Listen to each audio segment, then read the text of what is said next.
On October 4th, 2010, the Franklin Fire Department responded to a reported structure fire on Championship Boulevard in the Westhaven subdivision.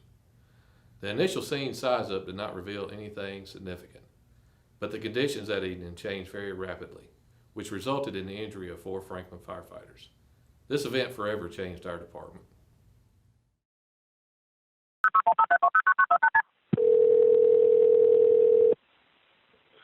Abby, stay out the driveway, please. 911, what's the location of your emergency? 1606 Championship Boulevard. I have a fire out back in the fireplace. Outside of the residence?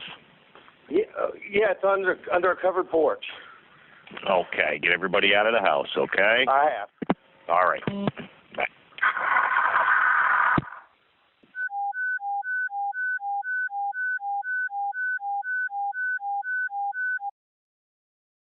Station 1, structure fire, 1606 Championship Boulevard, across Morning Mist Lane, Glass Springs Lane, Westhaven subdivision. You know, we were here at the station, it's a normal day, and we got dispatched that possible structure fire. And as I'm walking out of the building, it's honestly, yeah, right, it's running through the back of my mind, because Westhaven was a recently constructed area, new houses, and we hadn't had a lot of activity out there yet. So we heard that it was a fire in an outdoor fireplace. And of course, we just snaked our way through Westhaven to the scene. And we got on scene, and we were parked out in front on the A side, and the female, I guess the wife, walked out. She just walked out to the apparatus. She wasn't in any hurry, and she said, "Yeah, we've got a fire around back in the outdoor fireplace." So it was. There was nothing indicating that we really had a large event at any point. You know, there was no smoke, there was no fire visible, and with her nonchalantness, it really didn't start upgrading in my mind until we'd actually really got into the investigation. The male homeowner was there, and he was, you know, we looked at the firebox itself in the outdoor chimney, and he was pointing to a hole in the back of it, what appeared to be a hole in the back of it, and you could actually see fire behind the fire that was inside the firebox. We tried to gain access to the fire, and as soon as we started accessing the fire, as we accessed the fire, it also provided the fire with more oxygen, and it immediately started moving up the chimney itself, which is when it became a little more serious in my mind, and that's when I started asking for more resources to be allocated that were on scene already, moving resources around the house to the back of the house, and then you know, trying to get crews involved with actually trying to find the fire and get it put out. All units be advised, we're stretching a 200-foot line off engine 1. When we actually had accessed the fire inside the flue of the chimney, it was between the flue of the chimney itself and the brick surround. So we had deployed a crew to the roof to try to gain access to it that way. And we had started pulling the ceiling on the back porch, trying to access the fire, see if it was running across, which as the crew was making entry, or was actually trying to access it from the top, you could actually see the fire moving between the boards, because the space between the boards would start glowing. And that you could see as it was moving toward the house. And that escalated it even farther for us. At that point, I believe Chief Fox assumed command, and it was, let's see if we can access the fire from the outside and keep it contained here. But then he started deploying crews to the inside, and when we weren't able to locate anything on the outside of the house is when I actually went inside with the crews that were inside. Big guys, I see smoke from Division 2. That's funny. We do have an active fire behind the wall. You can get that line back up here when you stay with you. Man, the roof, we need our line back. It's a very, very expansive fire ground. That was one of the issues that I saw with it. I mean, it was just over a 7,000 square foot house. Tower 1, Rescue 1, sir. I've got lights coming to you on the second floor off of my generated power. Affirmative. We headed upstairs, and I had asked for some additional resources to help us pull ceiling upstairs since we weren't finding anything on the first floor. And Kris and I had gone upstairs and then walked, because the stairs were on the A side of the structure, we walked across the structure itself back over to the C side and actually got a hand line from the guys that were operating on the roof of the porch. Chief, we've knocked the fire down inside the chase for the chimney. Our hand line has been advanced into the interior of the structure.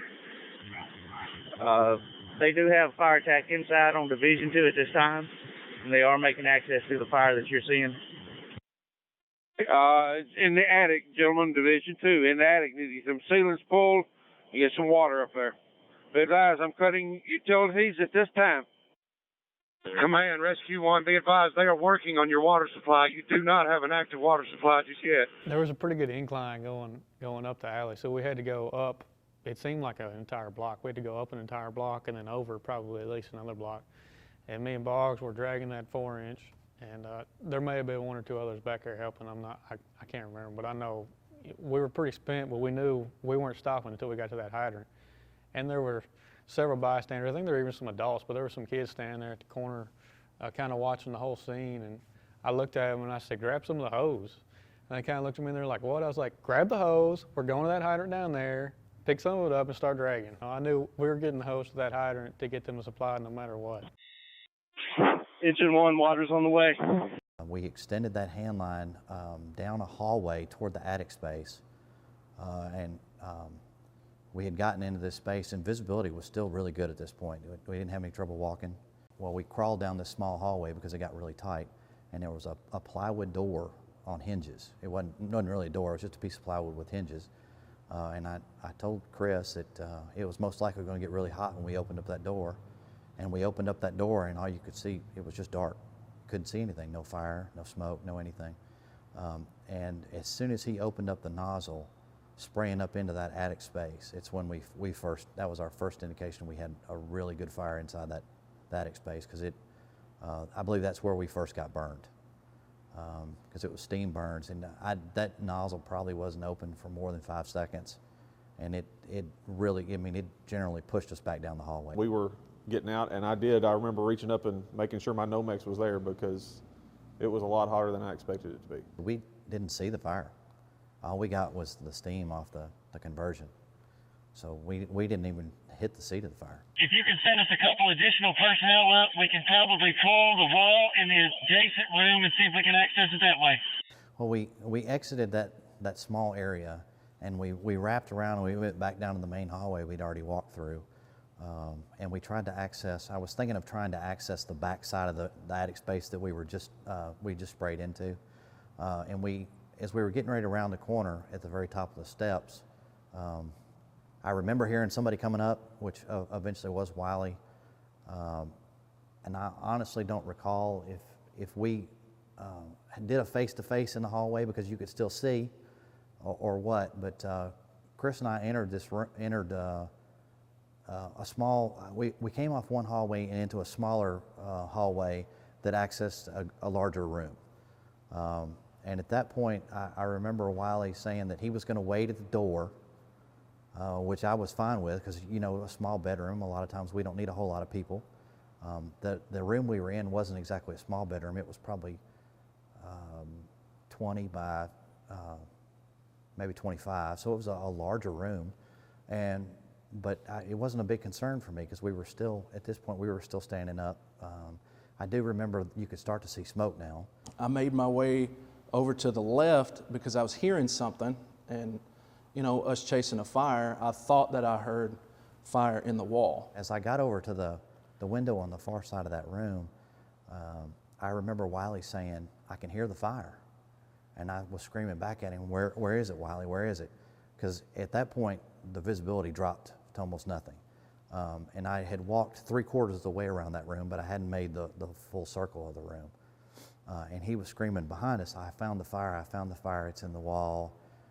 And then he asked for something else, and I had enough time to turn from the windows and walk straight from the windows back over to the main doorway. And I was crouched over because the smoke had dropped down to that point. That's when I made my way into this, what I found out later was a bathroom. I was feeling around and I felt a toilet.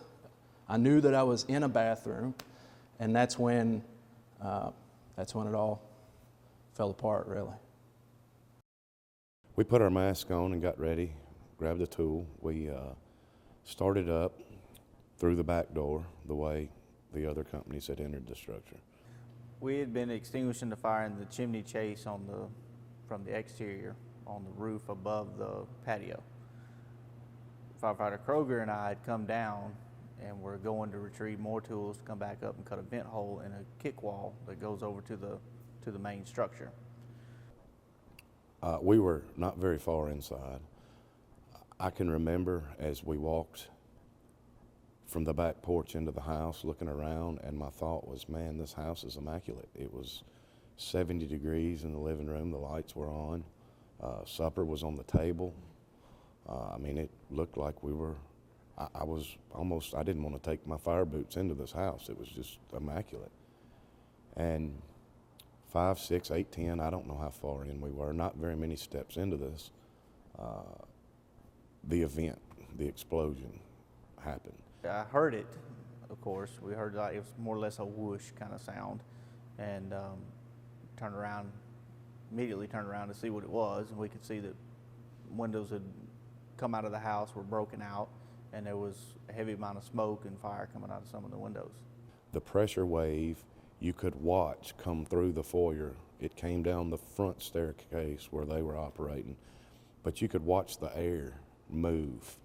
It was superheated. I mean, it went from 70 degrees in a beautiful living room to the devil lives here somewhere. All I remember is there was a gigantic fireball coming down the hallway. And it was almost kind of like the movies where you see it coming, but it's so fast that you have no time to react to it. This went past us, and I knew there was no question. This is not tenable. There is something happened in this house that it's not tenable. I turned around and I looked at Brandy and I said, "Are you okay?" She said she was. So I told her, I said, "There's absolutely no point in us going any further into this. There's something bad just happened." I was completely surrounded by fire. I remember being completely engulfed in fire. At some point, I was on my knees, and I don't know if that was from the concussion of the blast or whatever, but because I don't remember dropping to my knees, but I remember being on my knees, and I was surrounded by fire, and I stopped at that point because I had just left the window, and I turned around and I looked at the window, and all you could see was fire. There was fire everywhere. My thought in that moment was get as low as you can, and so I went mass to floor, and thought, this is it. And the next thing I remember is hearing people yelling, "We got to get out of here! We got to get out of here!" And that was Wylie and Captain both. I heard Wylie screaming, and I honestly thought he was in front of us because I couldn't orient the sound. I heard him screaming, and I heard, "Get out of here! Get out of here!" And I thought he was in front of us, and I was screaming. I was screaming the same thing. I remember reaching up through fire to the door. The door had slammed shut. I reached through fire to open the door. And when I got outside that room, there was still fire involvement. It must have been a second or two, but it seemed like for hours. I can still see a lot of the very specific detail. And of course, my bell was rung, my head was hurting really bad. And that's when I kind of gave up. I started to black out. I thought that I was pretty bad hurt. I didn't know to what extent. We made the turn out into the main hallway, and I knew because I knew that the stairs were right there, and Kris was crawling past, and I had a hold of Kris. I couldn't see anything. My mask was completely black. So I have no idea how long the explosion, the fire, everything lasted because I was completely black. All I could see was around the very edges. So I remember the stairs being there, and as soon as we came around the corner, I grabbed the stairs and I was pulling toward the stairs, and Kris was trying to go toward the front of the house, and I'd had a brief conversation about the exit's this way, and I said, "No, the stairs are right here." And at that point, when we made that turn onto the stairwell, I had lost my helmet. which I still don't understand how, because it was actually strapped down that day. But I'd lost my helmet, so Kris and I, we kind of rolled down the first flight of stairs to the landing, and after that, we stood up, and we walked down the other part of the stairs. The whole time, I'm thinking Wylie's ahead of us because of the way we were in that room. He was supposed to have been at the door, and then I knew Captain was between Wylie and myself, and so we're going down the stairs. Wylie's supposed to be in front of us. We get to the door. Captain's saying there's a door here somewhere, and the door kind of blended in with the wall. I mean, it looked like the only way to tell it was a door there was by finding the handle. And I was able to find the handle and open the front door. And it was locked. And yeah, it was locked. Without thinking about that I just unlocked this door, there was another captain that met me at the front door, and I asked him, because at that point it dawned on me that Wylie wasn't there. And so I asked, did Wylie come out this door? Looking back, that didn't make any sense because I just unlocked the door. But that was the thought that was going through my head at that time, was he was supposed to be ahead of us, so where is he? Once I got into the hallway, it's a wide hallway. I'd come out of the fire, and it was surreal. It was almost like, it truly, still to think about it, reminds me of some sort of movie, maybe a backdraft movie or something. But I'm laying on this floor, and they say that there's stages of death. I went from thinking that I was going to die all the way to the last point that I was okay with it, but that I knew that it was coming. And I remember thinking to myself that, I'm about to, this is it, and I'm alone in a total stranger's house. When we got outside, because I couldn't see, I was, of course, listening to the conversation Kris was having, and that's when I realized that, Wylie wasn't there. We hadn't run into Wylie yet. And I actually dropped down on the front porch. I took my mask off, and then I got on the radio and I called for the firefighter down on the second floor. Firefighter emergency! Firefighter emergency! Mayday! Mayday! Wylie Jones, second floor! But I know it got quiet for a second with us, and just wondering. I'm sure they were thinking the same thing. What in the heck is going on? You don't know. You're just in the dark, driving down the road still. My first thought was, I got to get back up there and get him, find him. Made the first landing, and I heard a noise that sounded like somebody banging something, moving something. I thought, okay, he's up there, he's moving around. Made the second landing, and as I'm going up, I'm hearing, sound like a grunt, a moan, something, some kind of attempt at communication. And as I get to the second landing, I see his helmet at the top of the stairs as he's crawling, trying to make it out. So at that point, I turn around and yell back down to the front door. I've got him. Get us an ambulance to the front door, and I go on up and assist him down the stairs.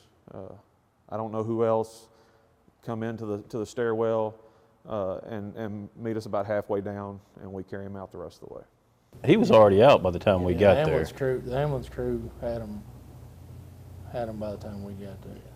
Once we found out that it was all superficial, a lot of the stress just pretty much left for me immediately. As soon as I saw all those people around Wylie, I just walked away. I walked about 20 feet off into the yard and I collapsed. I remember I was sitting there thinking, I need to rest. And I did. I just laid down in the front yard, and I remember Chief Johnson was hollering at me. And I remember him hollering my name, and then all these people rushed over, and I was like, I'm okay. I just need to relax. I need to rest. And I just lay there for a few minutes. And I don't honestly know what happened to me. I didn't see anything hit me. I felt it. And I knew I was a little bit sore from it. And it was a couple hours. I mean, I went through my second bottle and made it to rehab. And at that time was slow coming out of my gear, and EMS wanted to know why, what's going on.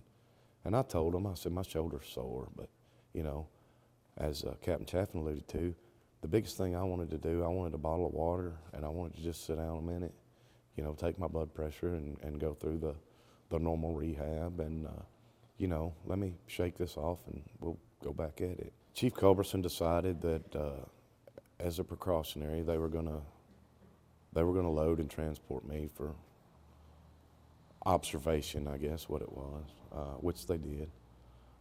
They took, I believe Wylie went to Vanderbilt. I went to Williamson by ambulance that night.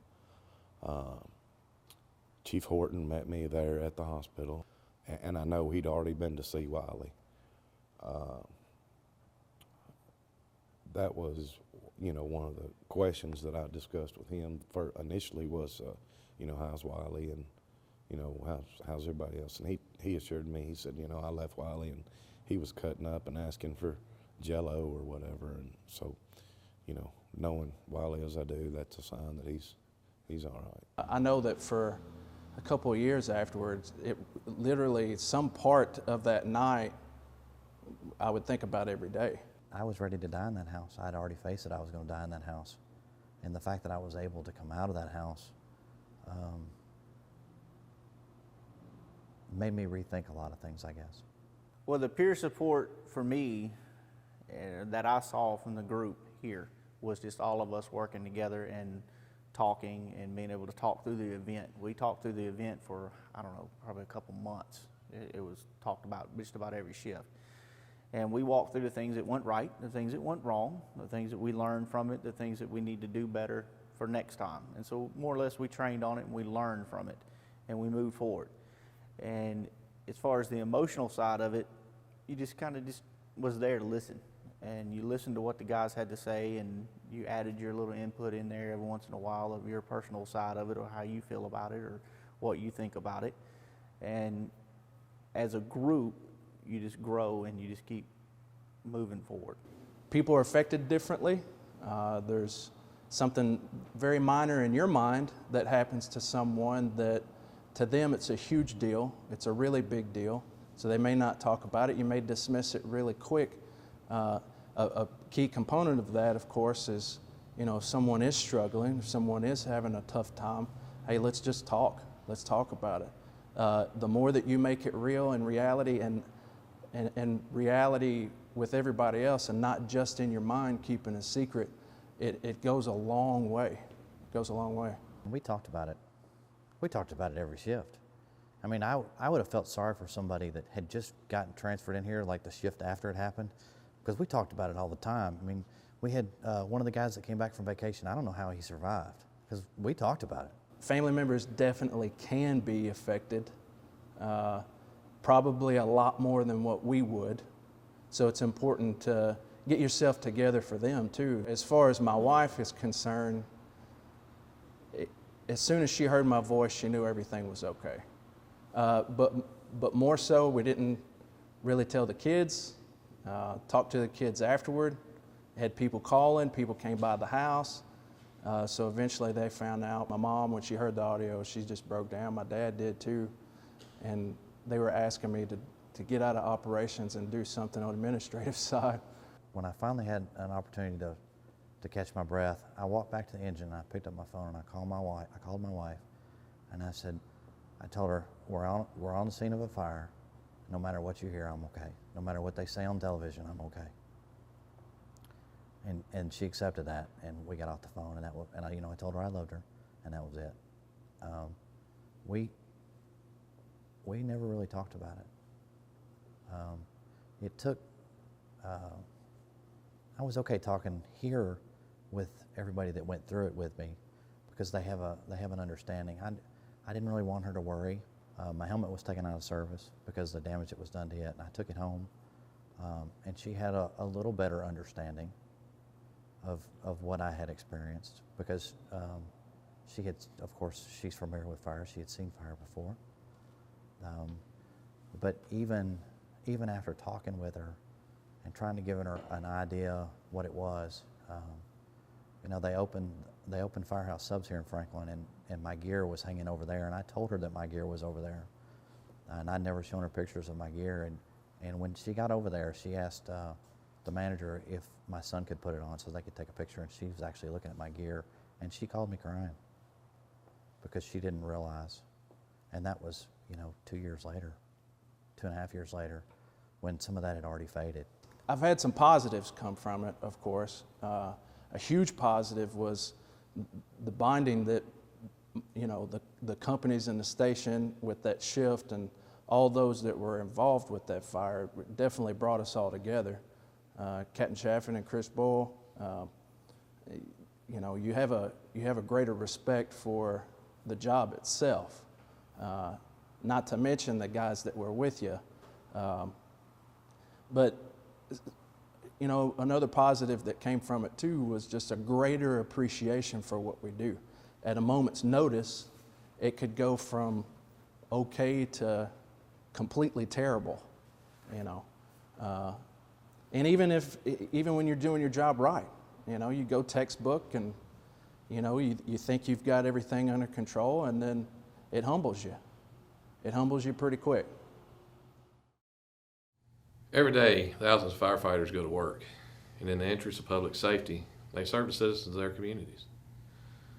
Oftentimes, people that we respond to, they're experiencing the worst day of their life. We treat them with compassion and do what we can to help them through this tough time. After all, this is what we do. But what happens when we're the ones that need the help and the compassion?